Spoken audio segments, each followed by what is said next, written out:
Alrighty, hey guys, welcome back to thread discussion video. This is gonna be part 2. So I just recorded part 1. It went a little bit over 20 minutes. I didn't want to keep it too long, but we went over this post in general, where this player pretty much pointed out 4 big things in his opinion that are kind of a problem in the game, and kind of then gave a suggestion on how to fix it. I talked about it. I gave my suggestion. I agreed on some stuff, disagreed on some other stuff. And I think overall it was some pretty good concepts, right? Not concepts, pretty good suggestions. But now we're gonna go a little bit further down. We're gonna read what the devs have to say, and we're gonna go from there. I'm gonna link this down below. I'm also gonna link part 1 down below as well, so you guys can get caught up with this. And yeah, without further ado, let's do it. So excellent post. Agree on all points, especially the Kazate culture trait replacement. I did not actually agree with this. He stated here that he wants to remove the culture speed bonus. I don't think it should be removed. I think all the other cultures should be a little bit more buffed, because I don't see it as that huge. Like, the only reason their culture speed buff is so overpowered is because all the other culture buffs are garbage, in my opinion. So I think if they were kind of just a little bit more boosted, I think this would kind of simmer down, in my opinion. Damn, my man's got banned. Rest in peace. Suggestion: reduce damage of bows and crossbows significantly, iterating the increments by 10%. Okay.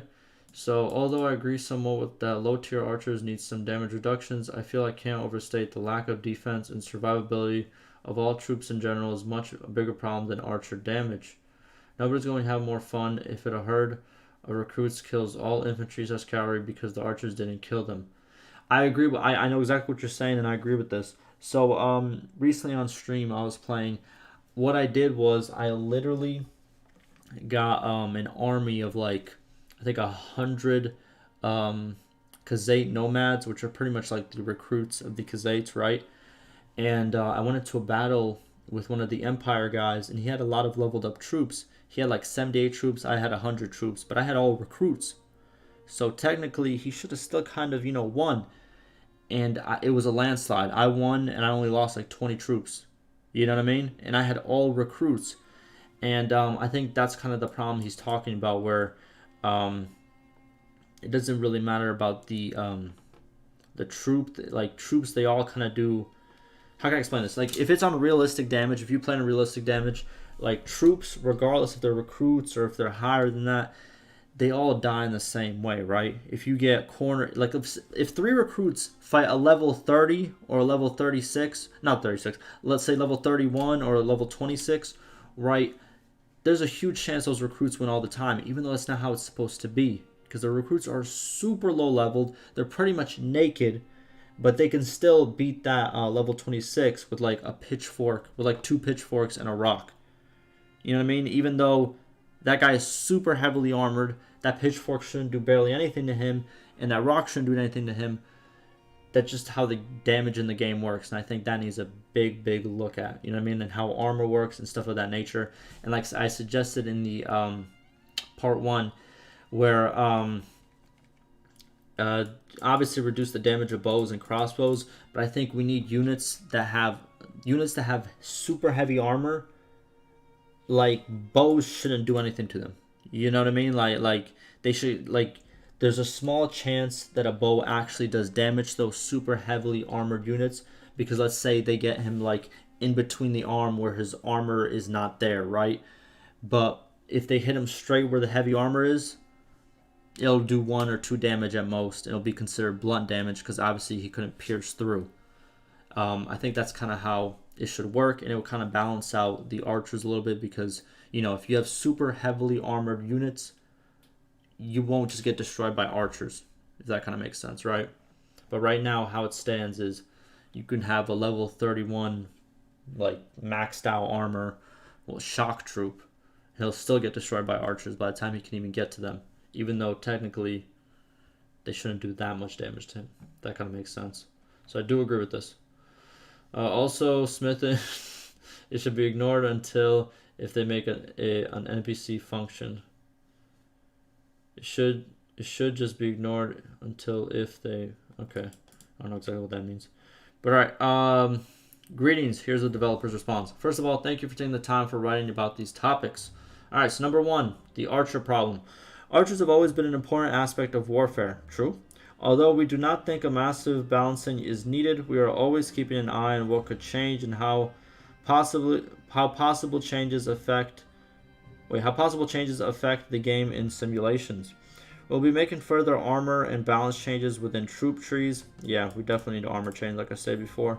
Before making any more changes, we would like to see how it will be received within the player base. If we feel there is an imbalance towards archer-heavy parties, I can assure you that we will take the necessary actions. Okay. Okay, so they're kind of like standing back for now and just, waiting to see kind of what happens and all that. And like I said in part 1, archers are kind of a problem. They are, if you can work them right. But at the same time, if you have a very heavily, let's say, heavy cavalry army, you can kind of destroy those archers too at the same time. But I do definitely think we need tweaks to armor, and we need tweaks kind of to archer damage, to be honest with you. 2, that was the... Oh yeah, factions need more flavor, as in more specified unit trees and stuff of that nature. We're trying to focus on the strengths of each faction and show them in a meaningful way. This, of course, does not mean that they would demolish the battlefield, their specific units. Okay, if players somehow make their party/armies based on these units, to some extent of the game, it is good enough for us. Okay. Does not mean that they would demolish the battlefield. Okay, so what they're pretty much saying is they do want to make it meaningful, but they don't want to make it like, oh, if you have all the specific high-level units of one kingdom, that you're going to completely demolish the battlefield with them. That's kind of not how they want it, right? Okay, makes sense. So they don't want very heavy counters, very heavy counter units, right? Then they just state, there will be a big armor value and equipment change we are working on. Ooh, that is interesting. Still needs to be thoroughly tested before it is good for the public builds, and we may make some more changes on troop weapons and troops if it is necessary, but each change requires heavy testing to see how they synergize with every element of the game. This is very big news. Big armor value and equipment change. Very big news. I'm actually very excited for that because a lot of people have been complaining about the armor, how armor acts in the game, so hopefully this is significant. Third, this is the smithing problem, pretty sure. So we are aware the crafting system is being used for making money easy as of now. The crafting system will see some changes in price. Wait. The crafting system will see some changes, and pricing changes on weapons will also be worked on. I can't get into details, but hopefully it will turn out in a way where it will satisfy both crafters and traders. Okay, we'll see how it does. So obviously, price nerf, and the crafting system will see some changes as well. I don't know exactly how you would fix it. I would guess use more ingredients. Maybe have a chance of failure. Maybe have a chance of producing a defected. What would you call it? Like a defected weapon that doesn't really sell for much at all, and kind of make it more of a gamble.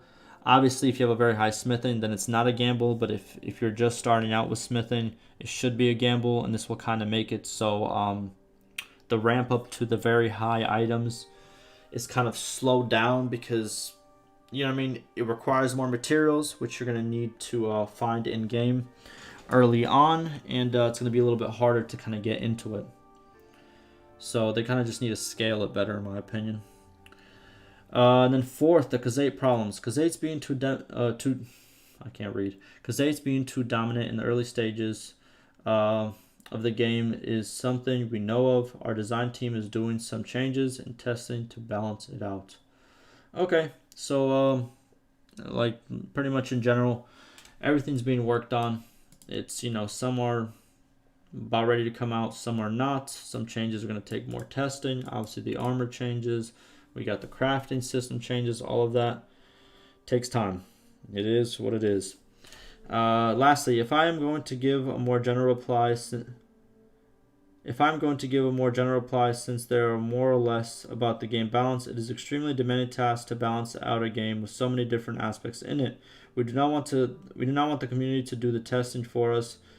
That is why we are working so hard to find and examine each outcome of every small touch and change that we can possibly do. At the same time, we're keeping a close eye on player feedback as well. Hopefully the outcome will be able to please as many players as possible. Okay, makes sense. So obviously, like I said, there's a lot of game aspects, and whenever you do add something new or change something, there can be a very big snowball effect to all the other aspects of the game. So you need to make sure everything is, all your I's are dotted and all your T's are crossed, as the saying goes. Thank you for commenting and bringing light through the information. There it is. My man got banned. Rest in peace again. Okay. Okay, so what did he say then? May I ask why not? What was he asking? Okay, that's pretty much the end statement. May I ask why not? Isn't this the point of early access? Much of the community is desperate for any way that they can help increase the speed of development. This would seem to be an avenue where you have a passionate people keen to lend a hand. Why not utilize it? I'm going to answer that question for you right now, sir.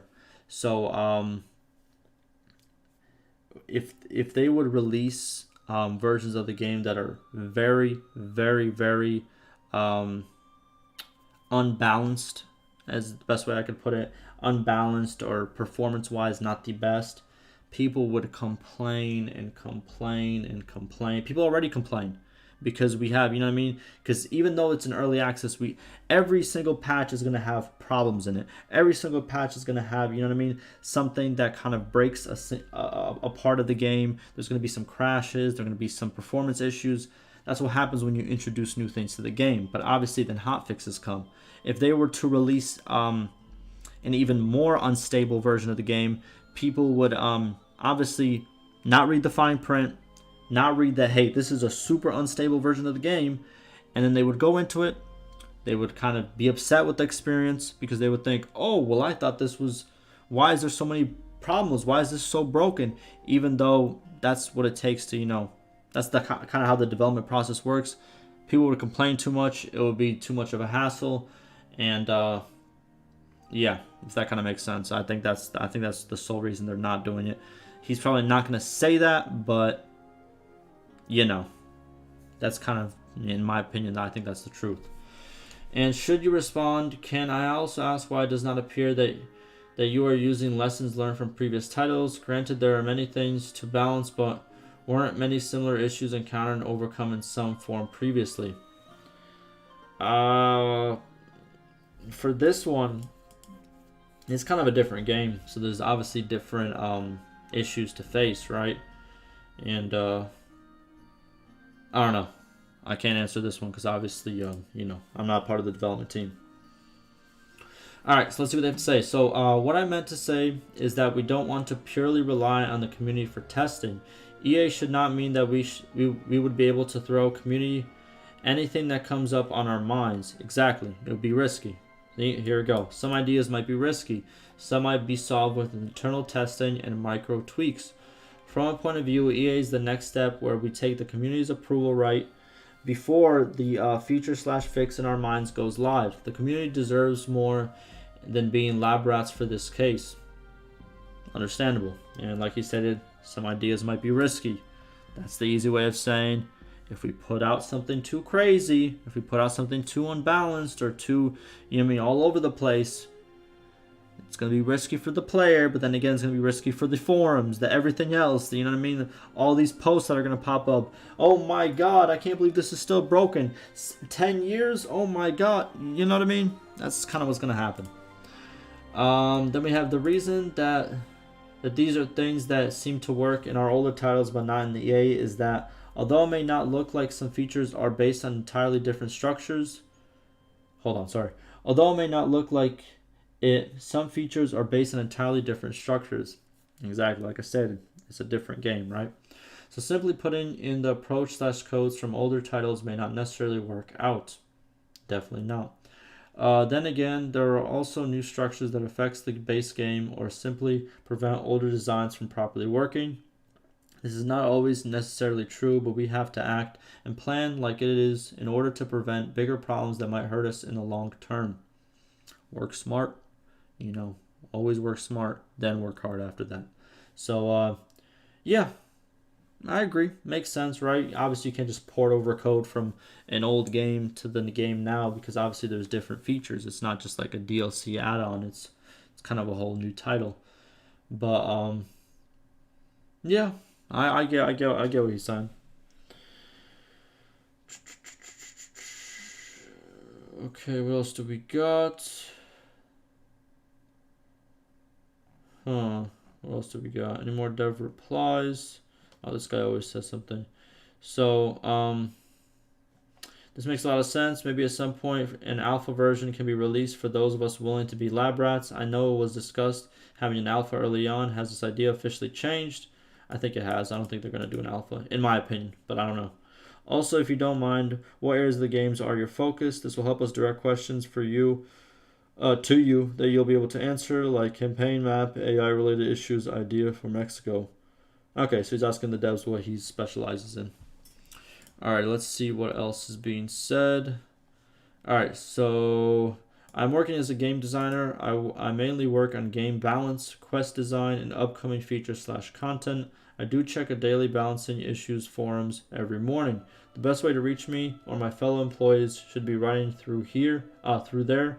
Of course, I am watching PMs and mentions. There it is. What does this say? If this includes changes to the armor formula, that would be amazing. There are a lot of systems that seem good, just plain old aren't working, like all the high tier armors being unavailable, as items can only be made in a town within a certain multiple of town prosperity. However, due to a change in item price calculations, the system broke. Why hasn't it been fixed so people can better test these high level armors and give the best assessments of the current system before it gets changed? Man said, why hasn't it been fixed? Okay. Obviously, there's a need for internal QA, but if you were to bring larger balance changes into the beta and just let people know you're looking for their feedback on those changes, you would get it in spades. Yes and no. Look, man. Look, man. I'm not like, I don't know. I've lived a little bit of life, right? And I've realized, kind of like, just in general, people don't like to read the instructions. People don't like to. How can I explain this? You could do a whole seminar teaching somebody this, and then they'll just go out one ear and come out the other, and then I don't know how to explain it better than that, but if they were to do this and just completely just bring out an unstable beta, where a super unstable beta, where obviously player feedback would be needed to kind of make it better, so many people would complain. So many people would this because they're not gonna read the fine print. They're not gonna. They could put it. Look, here's the best example. Hold on, let me pull this up. Alrighty, here's the best example. So people bought this game, right? This was kind of like when it first released, right? People bought this game and they did not read this thing. They did not click read more, and then they complained about the exact stuff that was mentioned here. You know what I mean? Like everything here was stated exactly how it kind of is, right? You know what I mean? Almost to a T. We've gone over this in a video or two, so almost to a T. And this is placed kind of in bold. Literally, if you look at this page, what really stands out? This bright thing, right? And people still didn't read it. You know what I mean? They didn't read any of this, and it's right above the buy. What's it called? What would you call it? The buy button. So that's what I'm trying to tell you. Regardless of how they would try to tell people about the changes and tell people how feedback is going to be done, people won't listen. That's just life. I don't know how else to explain it. Obviously, you wouldn't be able to avoid an individual having a meltdown over their particular thing getting nerfed. Yeah, but the problem is you're gonna have a lot of these individuals, and they're gonna, go on the forum, ruin the forum for everybody else. Because when someone's in a bad mood, guess what? They want everyone else to be in a bad mood. So, it's I don't know how to explain it. In a perfect world, yes, it makes sense, right? But that's not what we live in. It still seems far more productive, though, to engage in that process as long as you're not afraid to completely withdraw certain changes and maybe implement them for later or not at all. Agree, disagree, agree, disagree. Kind of in the middle with this. High tier armors are also being looked at as far as I know, but I'm afraid I won't be able to give any more details in because I'm not working on that personally. Okay, obviously because he's steady, he's not working on that. He's working on balance, quest design, and all of that. Now, larger changes will always be on the beta. The case that we solve internally is to say changing a weapon on a troop and seeing how the fares against a certain faction or making a unit move a little bit faster, etc. Makes sense, right? Like you just don't want to implement a small change just for the next hotfix to fix it because you don't like it the next day. Makes sense. Such things we can always see through countless simulations and trials. Same things goes with some economy changes and tryouts. Before sending them to the Steam beta, we have to make sure that there is a solid foundation to talk about and have a constructive conversation with. What we change always goes to the community for testing, but only after it's worth speaking of. Makes sense. I agree.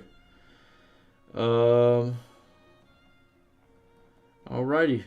What is this? Please, for love of holy, do not make weapon crafting significantly worse for money making unless we are going to see new sources of income added or workshops and caravans buffed.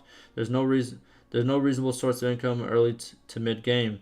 I disagree with this. Income generation is fine if you play appropriately. I refuse to submit. Yeah, I agree completely with this guy.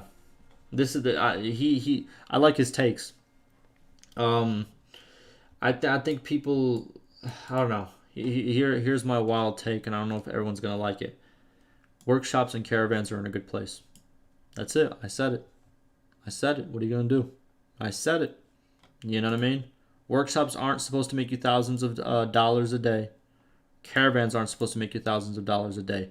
Guess what? Some caravans do though. So there it is. I think the workshops making from 100 to 250 is fine. Even sometimes making a little bit less, it happens. You know what I mean? If you open up a store today, you're not going to get business. You're not going to get a lot of business every single day. You know what I mean? You might, and you might not. That's how life works, right? Caravans, they work too, in my opinion. Yeah, some get caught. Sometimes you get unfortunate. Sometimes you get unlucky. But sometimes your caravan never dies. It happens. I think it's in a good place. Obviously, if you play reasonably, you could do the odd quest here and there. You can participate in tournaments, get high value items. You can obviously just do the whole clearing bandit camps. Insane money that no one wants to talk about. Clear bandit camps. They give you a lot of money. You know what I mean? Do that. You can get into battles. Obviously, like it's pretty obvious in my opinion. So I do agree with his take that there definitely is a reasonable source of income mid to early game. Alrighty, I think I'm gonna end it here because we're getting over that 20-minute mark. Let me know if you guys want a part 3, and ask me any questions, any concerns, and like always, stay safe.